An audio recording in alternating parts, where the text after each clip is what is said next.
Okay, Vijay ji आपसे शुरू कर रहा हूं। कौन राजनीति कर रहा है विजय जी महंगाई पर? और क्या अब से पहले जब महंगाई पर पॉलिटिक्स हुई है, विपक्ष ने मुद्दा उठाया है, अक्सर यह मुद्दा आता है कि कौन राजनीति कर रहा है?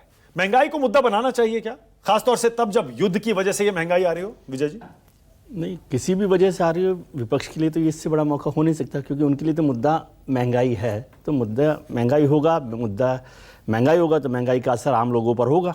तो विपक्ष के पास ये मौका होता है कि वो उसको मुद्दा बनाए। सरकार के पास भी ये मौका होता है कि वो उस मुद्दे का जवाब देकर अपनी तरीके की राजनीति करे। इसलिए राजनीति तो दोनों ही लोग कर सकते हैं, दोनों के पास ये मौका होता है। सरकार कितना उसको सेटिस्फाई करती है, लोगों को कितना जवाब देती है, उससे उनकी बात समझ में आती है। कि जैसे अभी कहा जा रहा है कि पेट्रोल के दाम 3 रुपये बढ़ाए गए हैं, सरकार ने 3-4 महीने नहीं बढ़ाए, अपने ऊपर उसको कैरी ओवर किया है। और अभी जो बात हो रही थी, मेरे ख्याल से 14 रुपये का नुकसान हो रहा है उनको पर लीटर का, कंपनीज़ को। तो वो 14 रुपये में से 3 रुपये की भरपाई हो रही है, तो 10-11 रुपये क्या और बढ़ने वाले हैं, इसकी आशंका भी यहाँ पर है। उस सब को लेकर लगातार चर्चा हो। और ये भी सही है कि पिछले 2-3 साल से जब क्रूड ऑयल के दाम कम थे, तब भी भारत में तेल के दाम कम नहीं किए गए।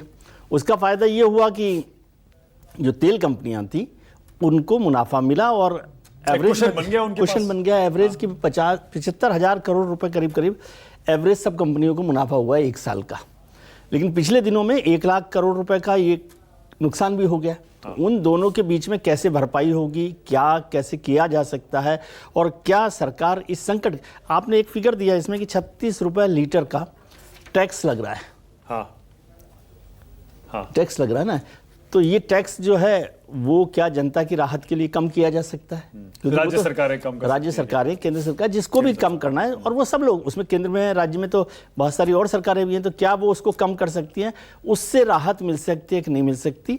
और दूसरा जो संकट है, जो ट्रंप साहब की कल शी जिनपिंग के साथ मुलाकात हुई ना, उसका जिक्र करना जरूरी है कि वो जिस उम्मीद से गए थे उस उम्मीद का कोई पूरा नहीं हुआ। जिनपिंग ने ईरान के मामले में एक तरह से कोई स्ट्रेट ऑफ हॉर्मुज को खोलने की बात तो सब कर रहे हैं, लेकिन उसमें दखल देने से इनकार कर दिया। एक तरह से समझ लीजिए कि उन्होंने कोई बात नहीं की है। तो इसलिए आज जब प्रधानमंत्री नेदरलैंड में बोल रहे थे, मैं उनको सुन रहा था, तो वो इस संकट को खत्म होता नहीं देख रहे। और आपने ब्रिक्स का भी जिक्र किया। ब्रिक्स में अभी अरागसी थे, विदेश मंत्रालय के साथ भी मुलाकात हुई, विदेश मंत्री जी के साथ भी मुलाकात हुई।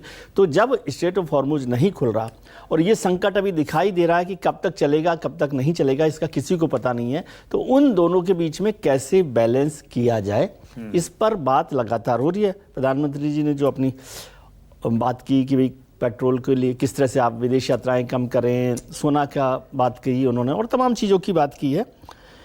लेकिन महत्वपूर्ण है कि अब सरकार की जिम्मेदारी तो होती है ना कि महंगाई यदि बढ़ रही है तो और ये पेट्रोल के दाम 3 रुपये जब हम लिखते हैं ना, तो ऐसा लगता है कि कम बढ़ाए गए हैं। पेट्रोल के या डीजल के दाम कैस्केटिंग इफेक्ट के, बाकी चीज़ें भी महंगी, तो बाकी सब चीज़ें भी महंगी होती हैं। उसका नुकसान कितना होगा, उसका असर कितना होगा, उसके लिए क्या किया जा सकता है, ये सारी चीज़ें भी हैं जिस पर चर्चा होनी चाहिए। और